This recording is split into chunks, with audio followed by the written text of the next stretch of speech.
Red carpet म्हटलं की आपल्या माइंडमध्ये एकच गोष्ट असते की आपल्याकडे नजरा कशा असतील आणि हे ईशा केसकरला खूप छान जमतं.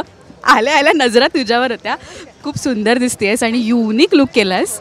काय म्हणजे थॉट होता या लुकमध्ये? माझी डिझायनर आहे नेहा चौधरी म्हणून. ती दरवेळेला काहीतरी वेगळं देण्याचा प्रयत्न करते आणि तिला माहिती आहे की माझी ती भूक आहे की मला दरवेळेला काहीतरी वेगळं प्रेक्षकांसाठी तयार व्हायचं असतं, माझ्या सहकलाकारांसाठी, इतर शोजच्या ह्याच्यासाठी की लीडसाठी की काय अजून असू शकतं. तर मी दरवेळेला दुसऱ्यांच्या लुक्समधनं काय घेता येईल असा एक अंदाज बांधत असते. तसं मला वाटतं माझ्याही लुककडे बघून कोणाला तरी वाटावं की अरे वा आपण पुढच्याला असा लुक करूया.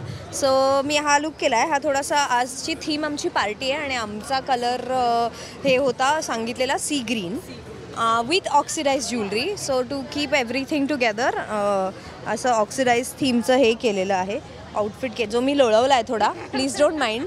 पण गाडीतनं उतरताना आणि बसताना मी भयंकर माती हे केली आहे. पण तरीही तो कम्फर्टेबल आहे. खूप असा मेंटेन करावा लागत नाही आहे आणि उकडतही नाही आहे फार. त्यामुळे मेकअप केस जरा इंटॅक्ट राहत आहेत. तिचं म्हणणं होतं जरा ग्रीक गॉडेससारखं आपण थोडंसं सेम माझ्या खूप तुला ज्वेलरी नको, कारण तिचं असं म्हणणं होतं की तुझी जॉलाईन चांगली आहे तर आपण ते थोडं ॲक्सेंच्युएट करूया आणि तुझे केस आपण मागे घेऊया. म्हणजे तुझा चेहरा, लोकांना खूप प्रॉब्लेम असतो मी बटा काढते ना सिरियलमध्ये, तर ते आता मागे टाकल्यात बघा एकदाच्या आणि बांधून टाकलेत. मलाही असेच आवडतात टू बी ऑनेस्ट. हो, आता कलाचे काही दिवस हिरवे निळे नेल्स असतील, प्लीज तिला जज करू नका.